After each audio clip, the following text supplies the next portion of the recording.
Alright, time to make that Nuka Girl Rocketeer build. Let's do it. Well, hold on, let's check out what FudgeMuppet is doing. I wouldn't want anyone to accuse me of copying them. No. No! They're in my head. Get them out of my head! Get them out! Son, I was making build videos before FudgeMuppet was even on YouTube. How is this possible? I can hear them, I can feel them in my head. They're listening to my every thought. All Australians have a telepathic link. Everyone knows that. Make it stop. Make it stop!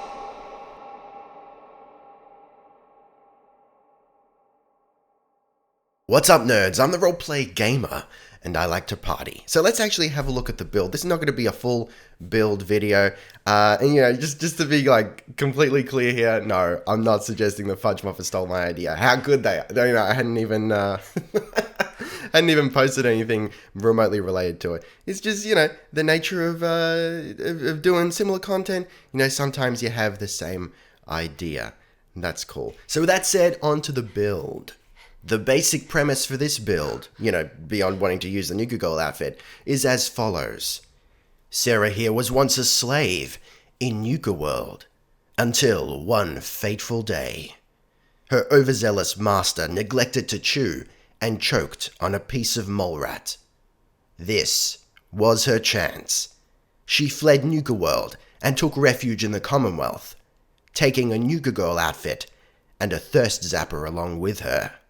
For what nefarious purpose, you ask? Revenge.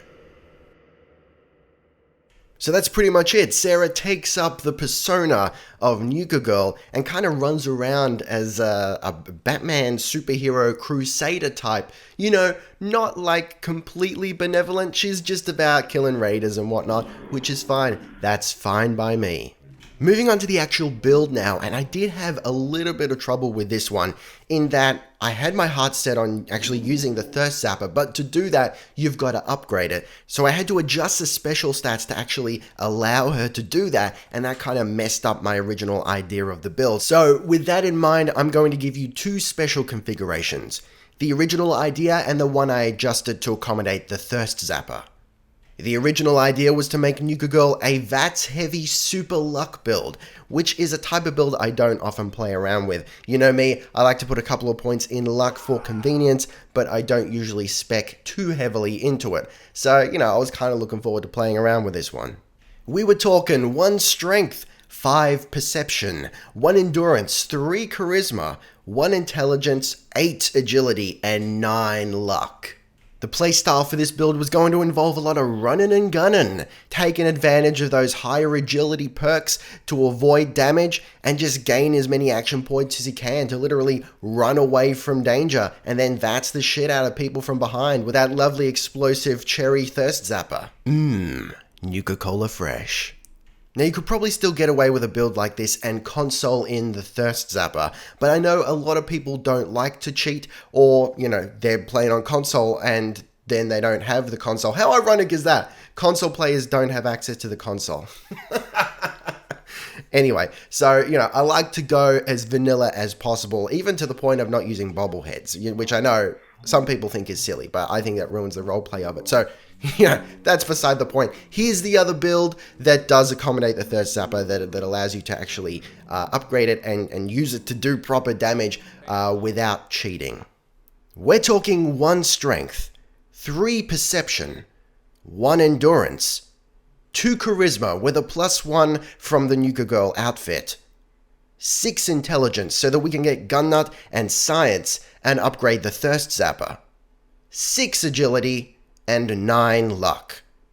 Now, of course, this isn't like too big a departure that it ruins the whole build, but it makes me die a little bit inside because it's not the original idea that I'd intended for the character. It ruins the roleplay for me. Not that I'm opposed to Nuka Girl being intelligent, it's more that she's not a scientist. She's just a wastelander who was enslaved. So it's kind of like, where did she get the skills to turn this water pistol into a bloody like grenade launcher or whatever it is, exploding chemicals and whatnot. She's basically turned into a chemist inexplicably. I suppose, look, if we really want to justify it, we've got to use this build to get the thirst zapper to where we want it to be. Maybe she was pressed into service, like cooking drugs, cooking chems for the raiders, or maybe she's observant. Maybe that's her skill. Her intelligence manifests in being super observant and being able to learn just from watching other people do. That could be a cool idea. But still, it's not, I know in my heart, it's not what I initially intended. So we're going to leave it there, keep it short and sweet and concise. Those were my ideas for the Nuka Girl build. Didn't quite work out how I wanted, but these things happen. Thank you to FudgeMuppet for retweeting me a couple of days ago. You cool kids. I don't actually watch their videos just because I don't want to be influenced by anything that they upload.